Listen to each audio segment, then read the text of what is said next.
Nobody knows anything about multifamily. Heck, I didn't know about it. When I tell people what I do for a living, they ask, what is that? Nobody knows what I do for a living. I once was a tech, now I'm a director. They are now intrigued with that career path. So I believe putting maintenance more on the forefront of multifamily will do that.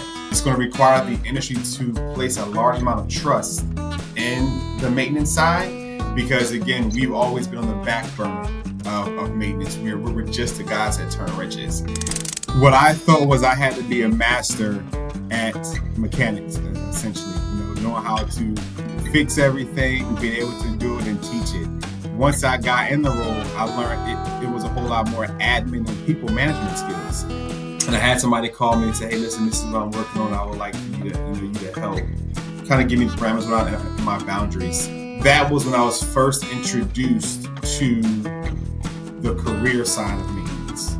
And that's when I saw, this is more than about turning a wrench. And then the questions I would ask,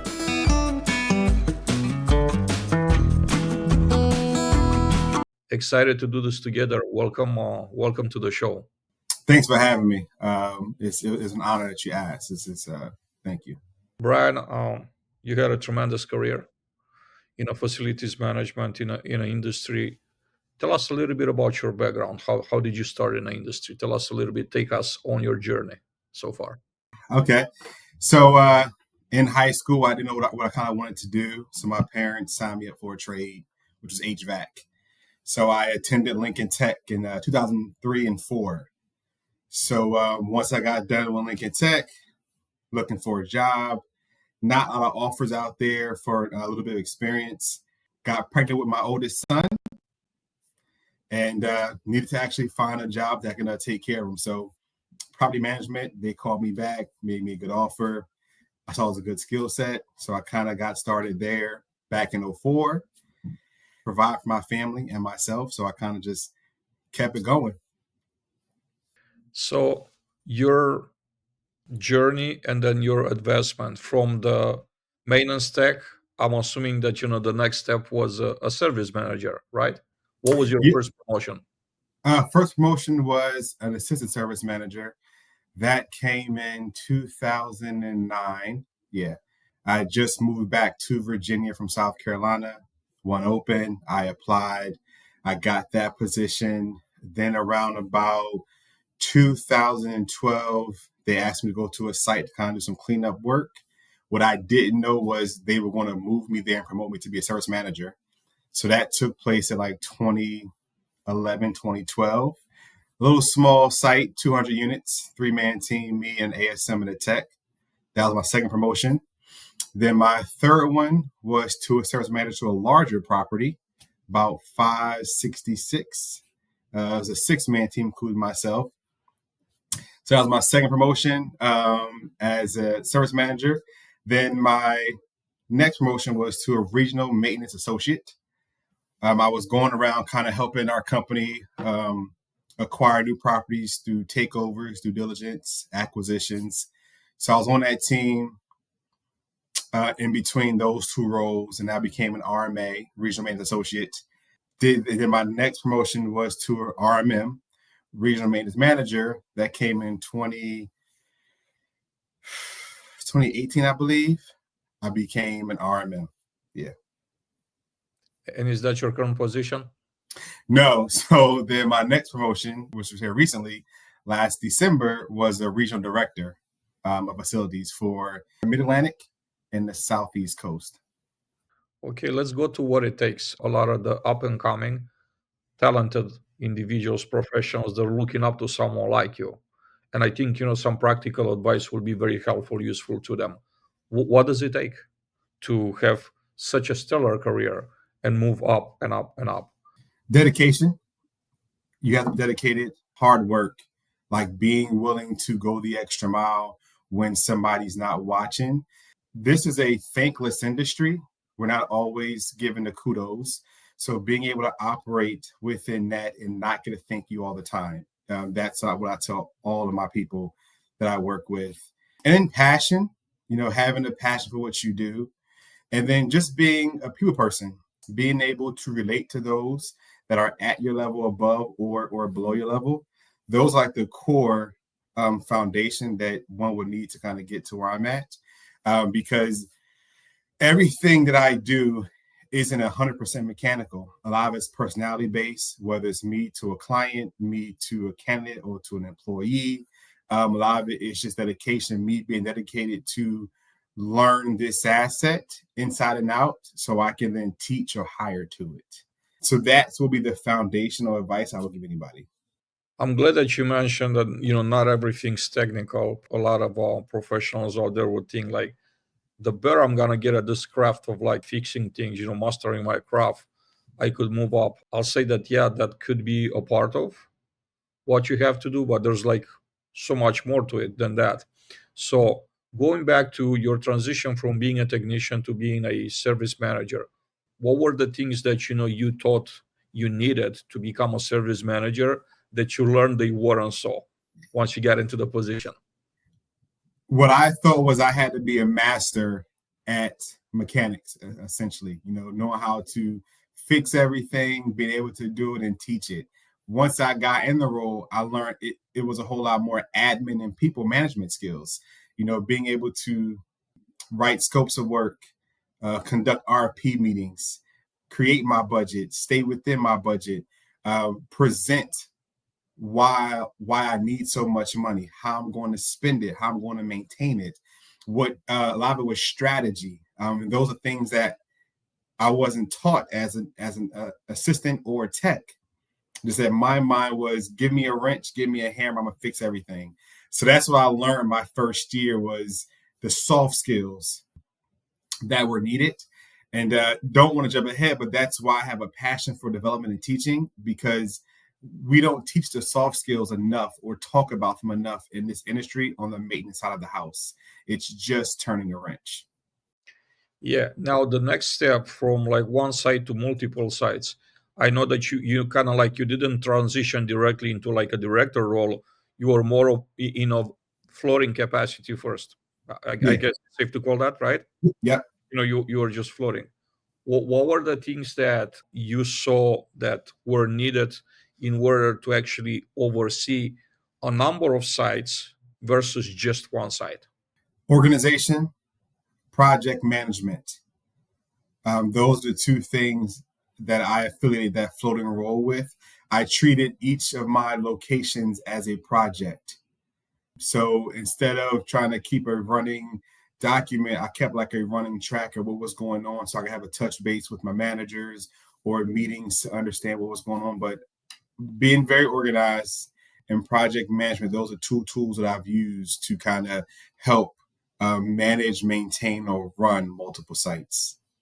How does one acquire all the skills that you just mentioned? Because it's nice that people kind of like, they know what it takes, but how did you do it? Because, as you were saying, we don't really have much of, formal training to teach these skills. So I'm assuming that, you went on your own, kind of like learn those. Tell me a little bit about that. How did you acquire those skills? Through mentorship, asking questions. I did go back to school in the middle of my career and obtain my business management degree. So a few classes there taught me, and like some other trainings that I may got picked up from like a local adult education program. And then I asked a lot of questions. I sat in a lot of rooms that I didn't necessarily speak in. I just sat there and listened to people exchange information. I dealt with a lot of construction and project managers. So I kind of picked from everybody that was close to me. I wasn't afraid to ask those questions at all. So that's kind of how I obtained it. And then the rest, I went and I researched it. What in order to be successful here, what tools do I need? So a lot of reading, a lot of question asking via the internet, Google, we have it at our fingertips, and books. So between school, books, and mentors, that's kind of where I kind of picked everything up at. A lot of initiative and determination. Now, I want to talk a little bit of strategy here, and I'll get your take on that. Get you to share some nuggets. We're facing, the entire industry is facing, increase in cost of operating properties. Insurances in some states are through the roof. Your insurance premiums, those are expenses that are uncontrollable. one cannot actually control insurance prices. The price of materials, the price of supplies, it's been going up rapidly for the past maybe like 4 or 5 years. I should say ever since COVID started. It started with the shortages, then inflation hit, and kept going up and up and up. So it makes it harder for operators, to make profit. What are some strategies that you could think about? And I want to put this in perspective. Maintenance is the number one, the top controllable expense that Mhm. a property has. What are some strategies that you would like to share with the audience that will actually help companies improve their bottom line? Yes, definitely. So what I've seen, what I've tried to put in place, one is inventory management, like actually managing inventory, the proper way, only ordering what you need. When it comes, for example, with vacant units, we know how many we're going to get a month. So what's the goal here? Are we replacing all toilet seats, some, or what? So let's place that order right then at the top of the month and not just do a bunch of sporadic ordering where we don't know what we're going to spend at all. Second thing, bulk purchase. What can we buy in bulk? How much of a discount can I get if I buy it in bulk versus buying one off? If I know I need 30 toilet seats and 30 come in the case, can I get that? Can I get a bulk rate for that versus buying two sets of 10 each month? Budget preparation, budgeting properly. Everything I will speak on about preparation. Budget preparation, looking at your year over year expenditures, how old your properties is getting or equipment, and actually creating a plan for the equipment. How much is needed? When is it needed? What about a PM program and putting the actual right amount of money there in the budget at the beginning versus just throwing a random number there and then you go over your budget. When it comes to base building mechanics, for me, I'm all about PMs and life expectancy. So if I have a 15-year, goal here, 15-year goal here with this equipment, what does it need each year at year 3, year 5, 7, and 10? Do I have it in the budget? I am doing a comparison report. If it's a 15-year, but year 13 it's cost me more to operate, is that operation price more or close to what it will cost to replace it? That's a conversation I'm going to have with our client and with our local teams. Hey, let's visit this right now and not wait for later. That's about all that I see that at least I can control. I don't control the prices or the commodities or whatever, but just preparation there with inventory management. And then some stuff is trying to purchase some stuff locally, not always source things out the country where you have those high rates, but trying some local stuff. And then at startup, we always provide startup budget. And I like to make sure that the client understands this FFE that you're putting in here, it costs this much to replace it. Are you certain that you want to stick with this? What are we looking for here? So educating the clients and the local teams on what's needed to run their building is another way that I can help them at least understand the rising costs and prepare for those costs. And then the last thing is market research, having my vendors provide a market research and price increase. Hey, listen, if you lock in for a 5-year PM plan versus a year over year, I can save you 15%. So then getting with the legal team to say, listen, let's take on this 5-year contract, but let's make sure we have an out legally if they're not operating properly or working within our boundaries. One thing that comes to mind is procurement. The entire way we procure stuff, we buy stuff in multifamily, it's broken. The entire system is broken. I see so many opportunities, but I don't want to lead you to an answer. Do you see the same challenges? Do you see some ways in which we as an industry could do better, and companies in particular that actually have the leverage of 5, 10, 15, 20, 30,000 units could leverage that portfolio, that buying power to actually get the best deals? Can you think of some specific ways that you're not seeing around being like implemented or applied that could actually make a difference in saving property management companies money? Yeah, procurement is one that we discuss often. You see it heavily in the supply industry or like the commercial industry, but not multifamily. Again, having, using your purchasing power to strike those deals with procurement on, lowering those prices is something that it's still young in our industry. The maintenance aspect, which leads to procurement and multifamily, it's still really young.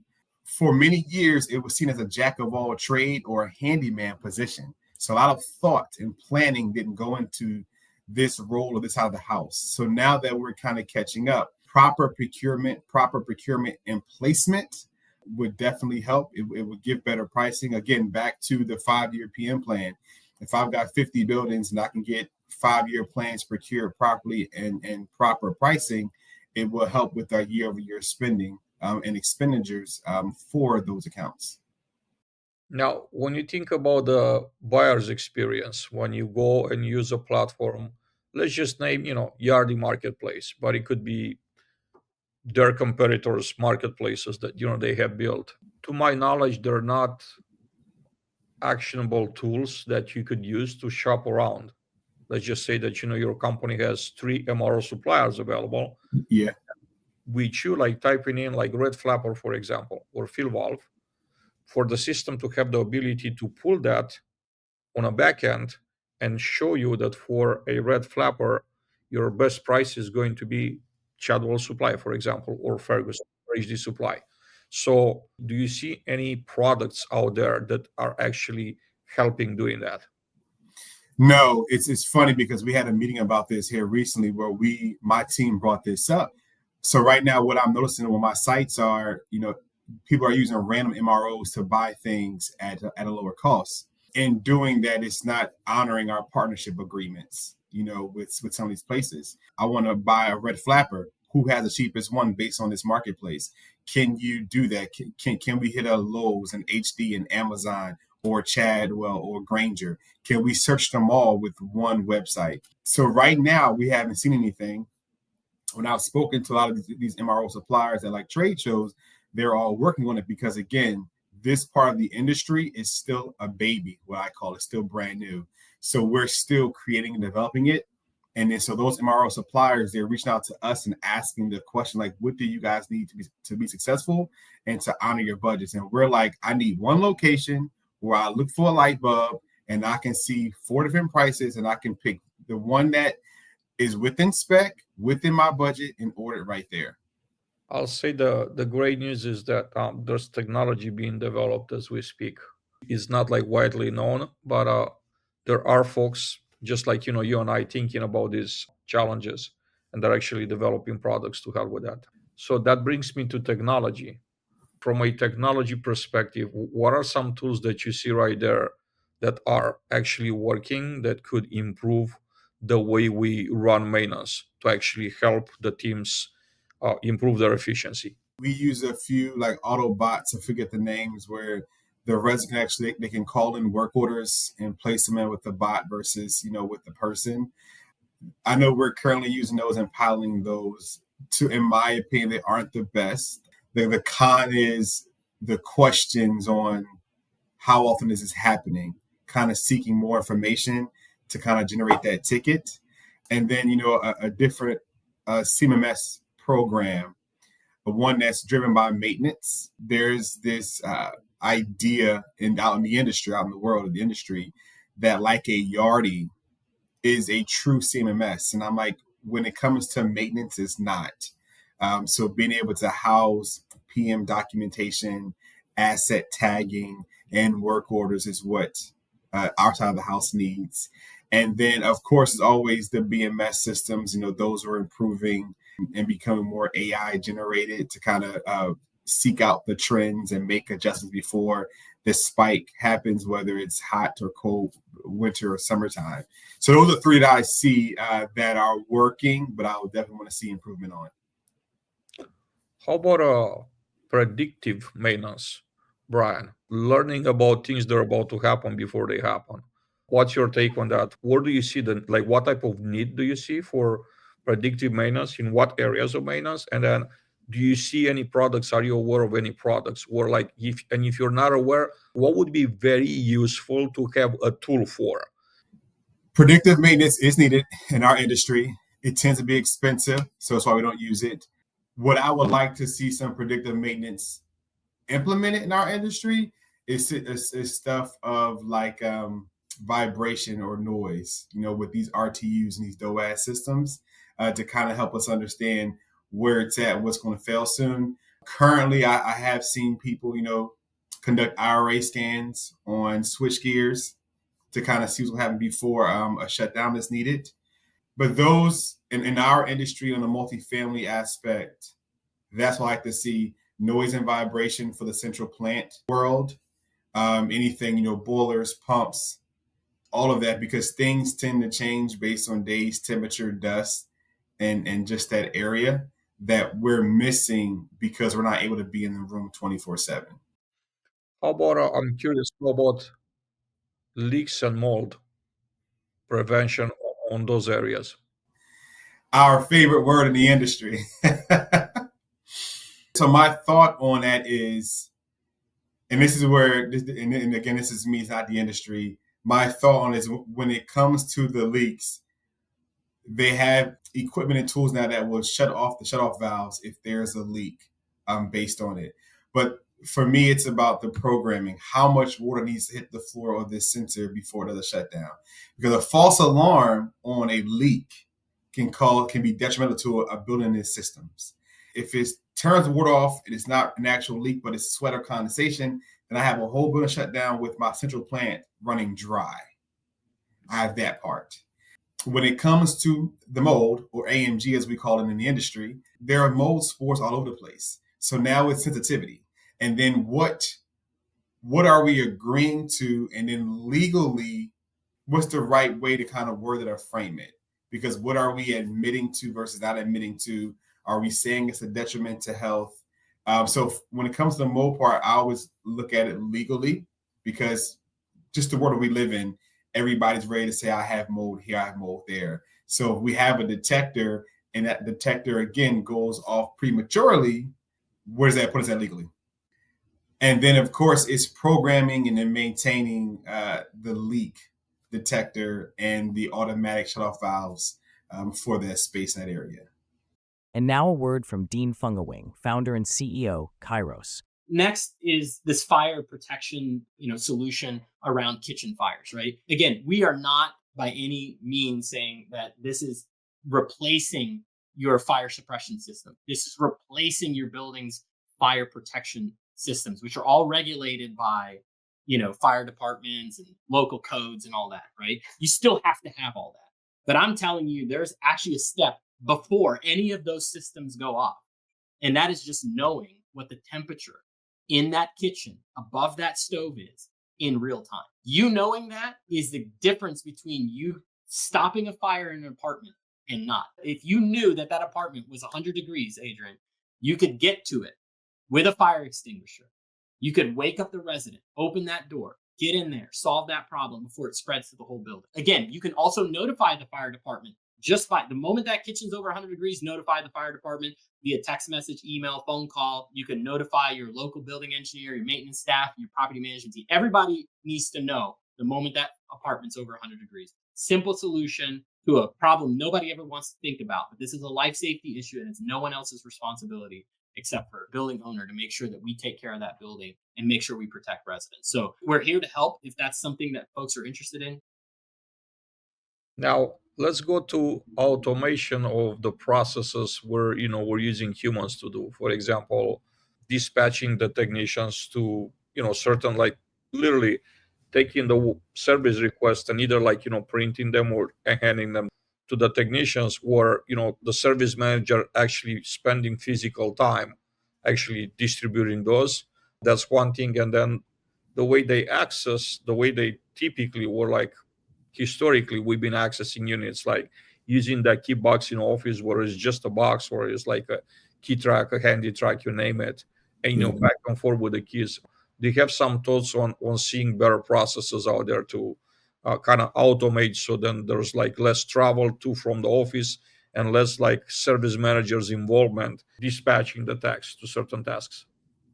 I haven't seen any new tools, but I know like a Convibe or a Happy Co, you can automatically have tickets sent to certain technicians based on the coding and the writing. So you have a tech that's solely working on HVAC, they can get all the HVAC tickets. So I've seen that, and of course we have so much technology now where you have the Bluetooth unlocking of the doors, with the Bluetooth or just a key fob. So that way the teams aren't spending so much time gathering keys, marking the keys, and then just the whole key security thing. They can bypass that. And then, of course, I always think about key safety is then you can program that this person only has access to this large amount of digital keys from the hours of 9 a.m. to 5 p.m. So that way, boom, you don't have to worry about security there. And then the same with the tickets, they go to this person only this time. So I haven't seen anything new yet, but the ones that I work with now, work with in the past, they do have automatically scheduled work orders and automatic assigning of the work orders. Now, centralization is a big word in our industry. And for larger companies, large portfolios like what you're overseeing, is this a thing that's doable? And how do you see? We all have our own definitions of centralization, but while looking or thinking of different things. So what's your approach? First of all, like how do you define this centralization? And do you see it applicable for larger portfolios? And how would that work if you do? I like centralization. It'll make it easier, especially as the portfolios get larger. You have one location for everybody to kind of get their understanding of what's needed to roll out and use. It'll make it easier for us to teach and to train. It's transparency, which is needed, in our industry more. So that's kind of how I would define it, and that's how I would implement it within my own realm. Interesting take out there. I'm curious if you envision things being run from a central location and actually same person being in charge in more than one site as part of centralization. I mean, right now, we have in our industry some people that oversee a few sites from only one location. They're able to, roll out standards, SOPs.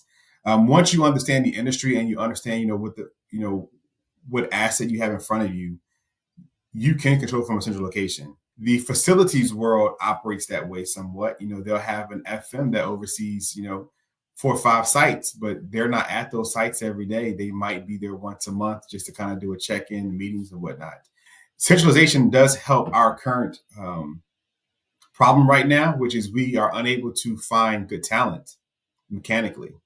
We can use that to train others and operate buildings in a different way from one location versus trying to place somebody in every building constantly.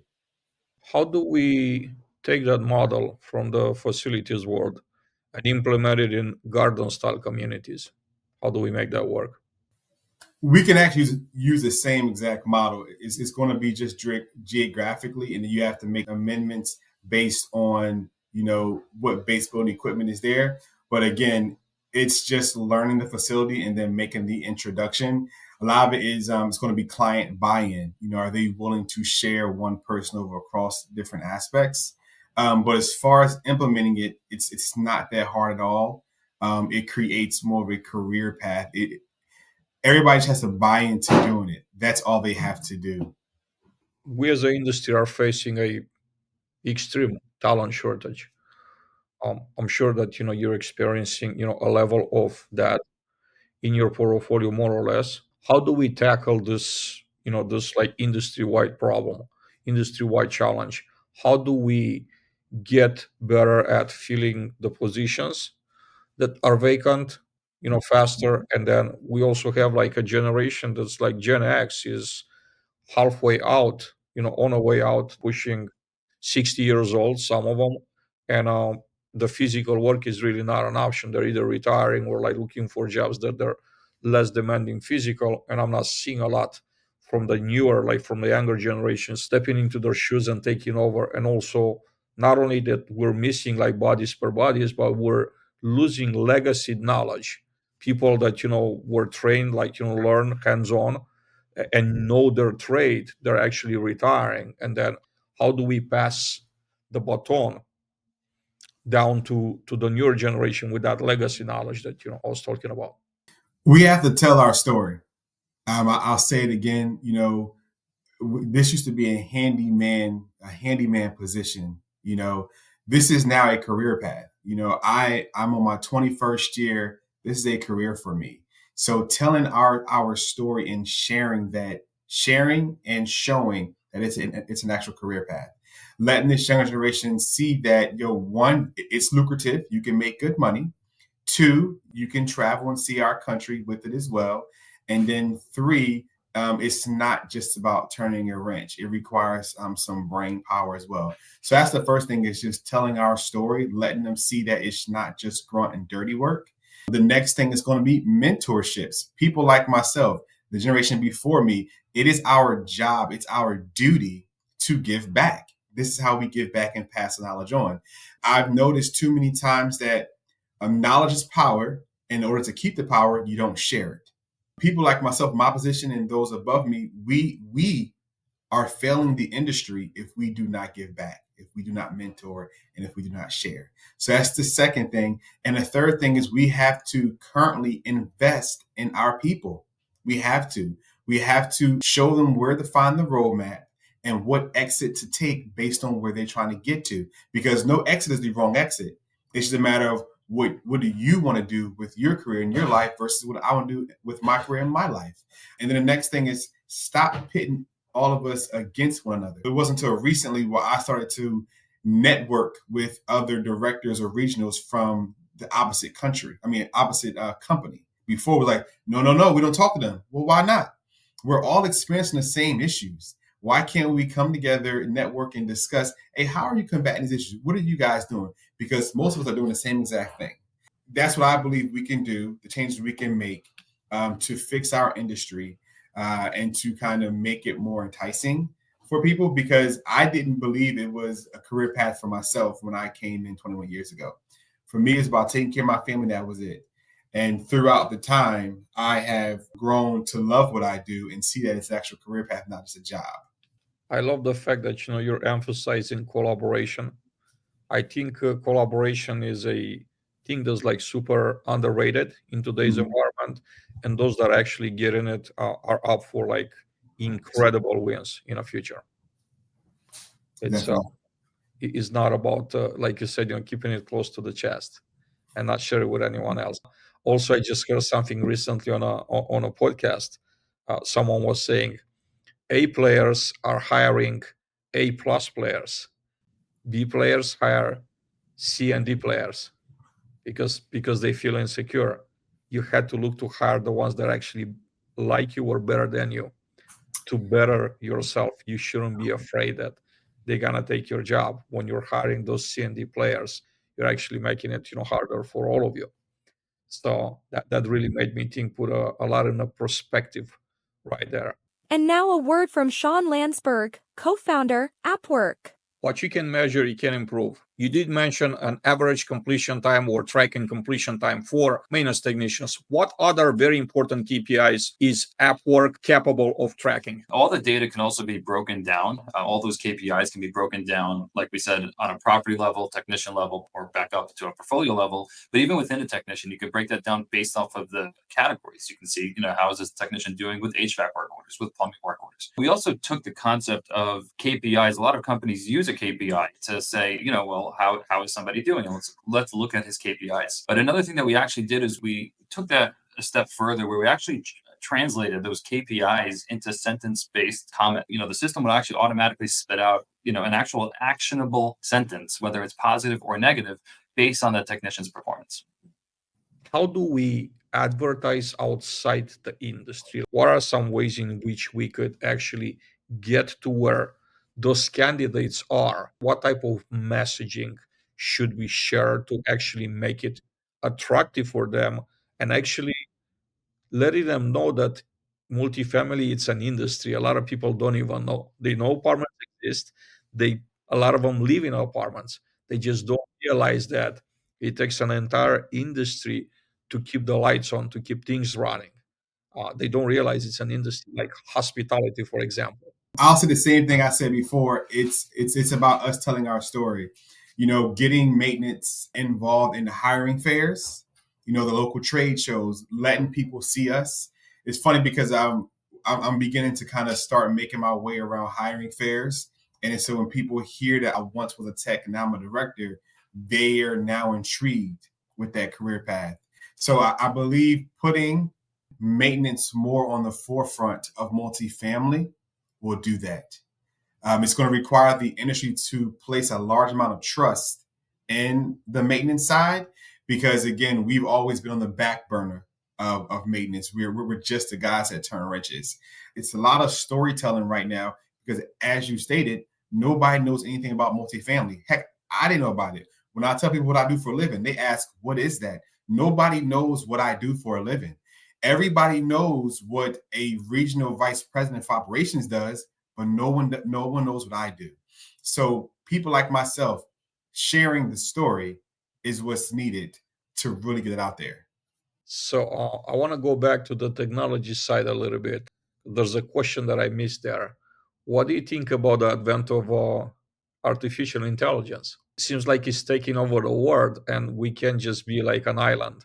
We're part of the world, whether we want it or not, as an industry. AI isn't my favorite, but as you said, we do need to learn it and incorporate it with it, and then just use it the right way. It's the same thing with everything. It's going to be unsafe until you learn it. So here's the danger side to it, because I conduct a lot of interviews, and I'm getting AI generated resumes, and I'm like, hey, you don't know this, and we have an interview, and clearly they don't know it all. So that's the dangerous side, is the presentation of a person or a thing, because AI kind of filtered it. Tell me about one or two ways in which you actually use AI, like practical ways, your favorite ways to use AI in your life and in your daily tasks.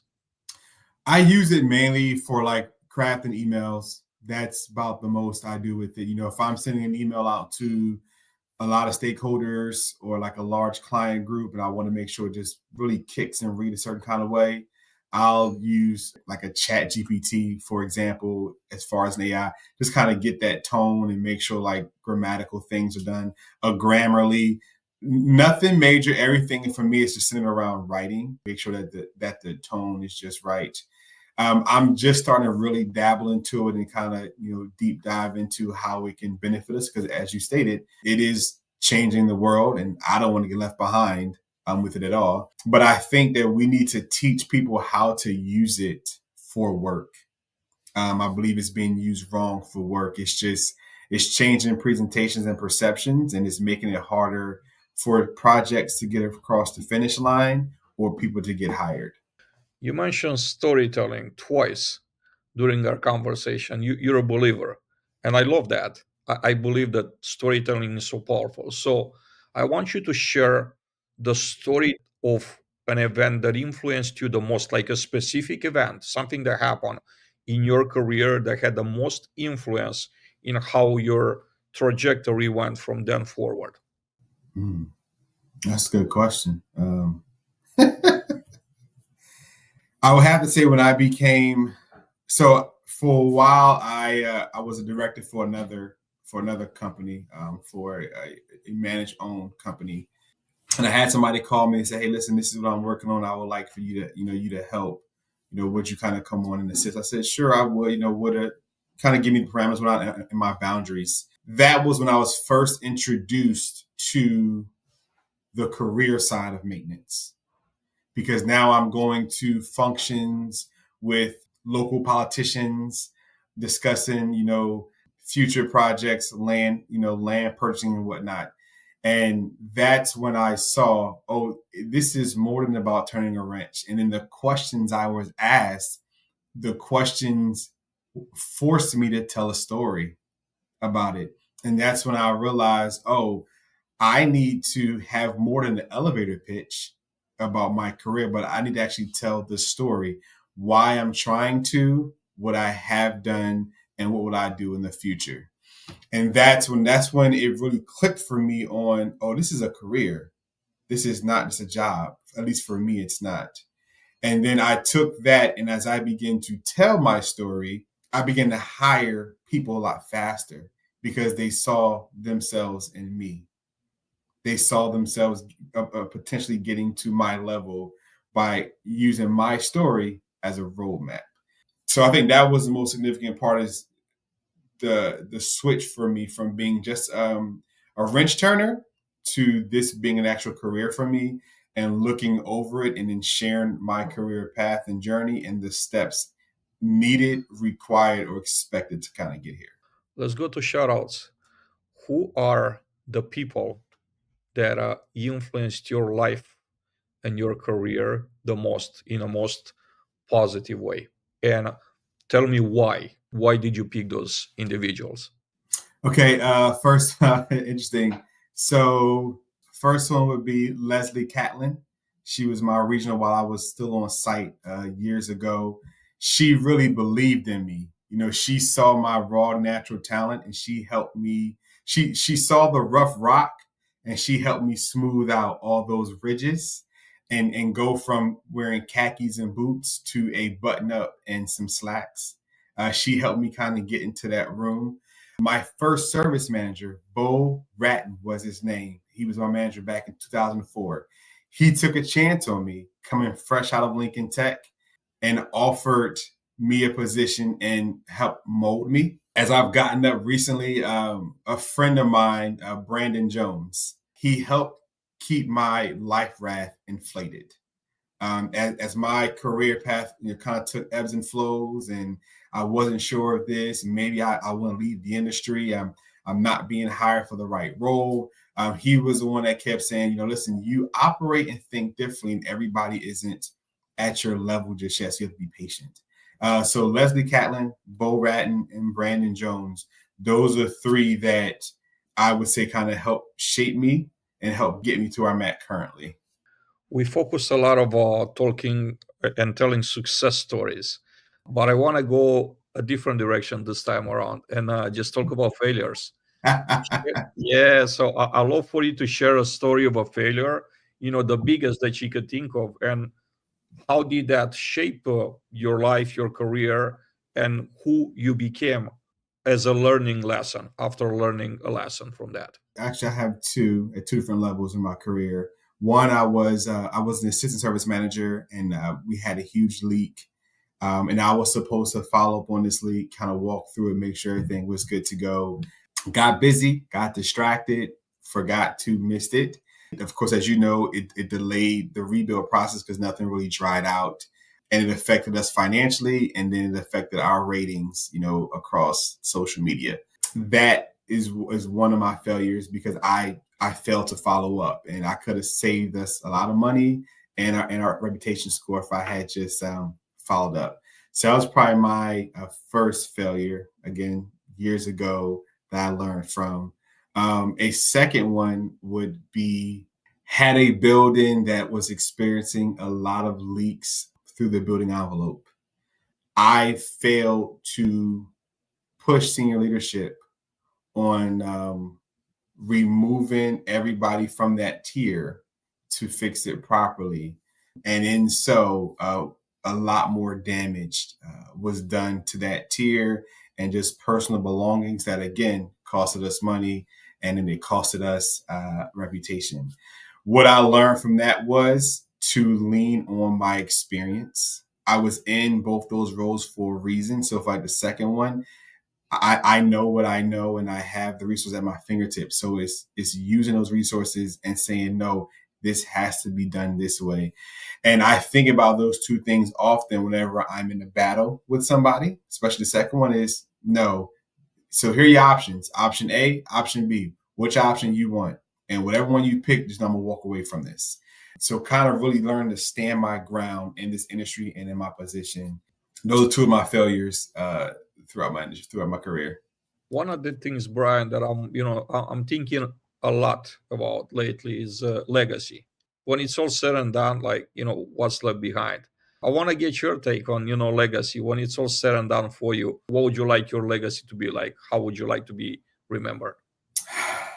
As an impactful teacher, I lead with teaching. So just as somebody that his teaching is impactful, He cares about the person and then the industry. And that I want to see everybody around me successful in however they defined it. Brian, it's been amazing having you on today. I'd like to get your final thoughts. Nah, again, thanks for having me. It's been an honor.